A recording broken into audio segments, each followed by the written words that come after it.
Биліктің екі өкілі өз тарапынан жалпы позитив жағымен айта отыра, жаңа депутат ханымда біршама проблеманы айтып кетті. Айтты, иә.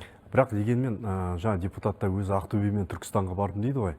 Мен ойымша бұл дипломмен ауылға қатты мұқтаж өңірлер емес, бұл айтқан кезде. Оңтүстік өңірлер ме?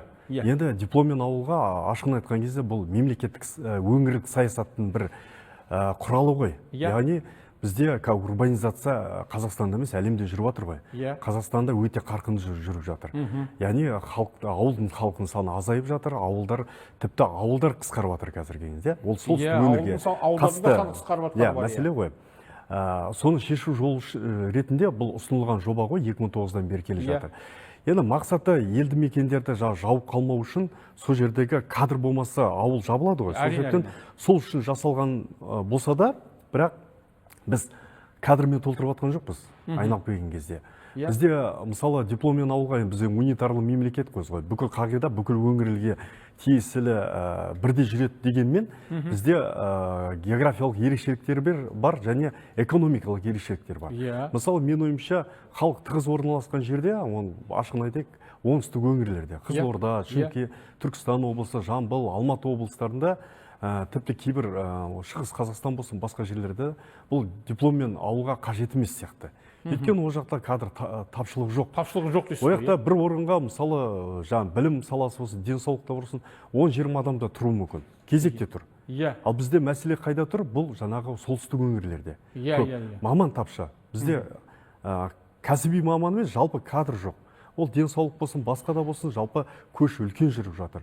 Мен ойымша болашақта жақсы сұрақ қойыңыз, неге бюджет төмендеп кетті екен? Бұл тұрғын қараған. Енді бұл жерде бізде ашығын айту керек, бюджетті біздің резиналы емес қой, созыла бермейді. Сондықтан приоритетті басқа жаққа беріп жатырық та, бұл жерде азайып ату мәселесі осы тұрғыда шығар. Бізде көбінесе қазір тапшылық байқалмай жатыр. Сол себептен географиялық басқа ерекшеліктерге байланысты сонда аймақтарға бөлініп жатқан шығар деп.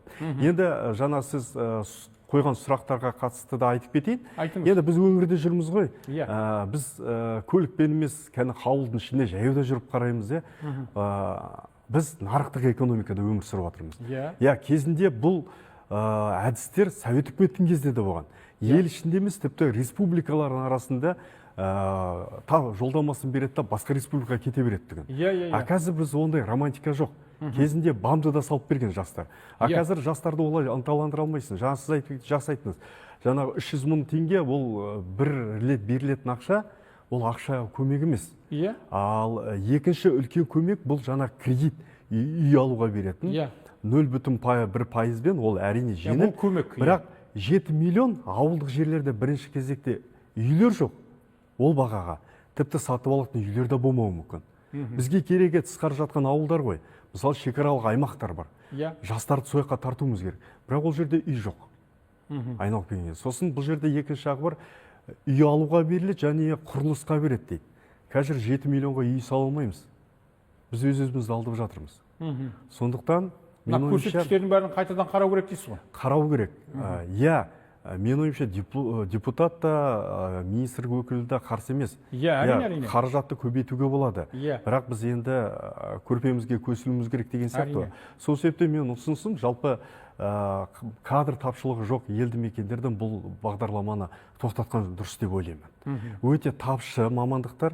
Енді бірінші кезекте ол жаңағы денсаулықпен, енді бюджеттік мекемелер ғой. Денсаулық, білім, жаңағы ауыл шаруашылық, басқа да, тіпті бұл жерде қазір мемлекет қызметкерлер де бар алады. Сол жерге жақсы мамандар тартуға мақсатында сол тапшы өңірлерді ғана қалдыру керек деп ойлаймын. Соған басымдық беру керек. Ол қандай? Арнайы сараптама жасап, қай өңірде маман тапшы, сол өңірлерге қарай бағыттау керек. Енді ол статистика бар ғой. Урбанизация қай жақтан көп кетіп жатыр ауылдың жерде. Мұны сол жаққа кету керек, сол жаққа жіберу керек.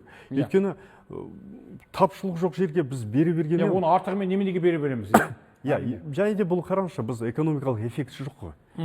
Бұл сол бір мынандай көрсеткіштер бар. Сол елдің азаматтары сол ауылға қайтып келіп жатыр өзінің туған жеріне. Бізге тапшылықты жоюымыз керек. Мына ұсыныс болса, сосын екінші бір не бар, енді ел арасында жүрген сын естіледі, кейбір жерде жемқорлық фактілері де бар дейді.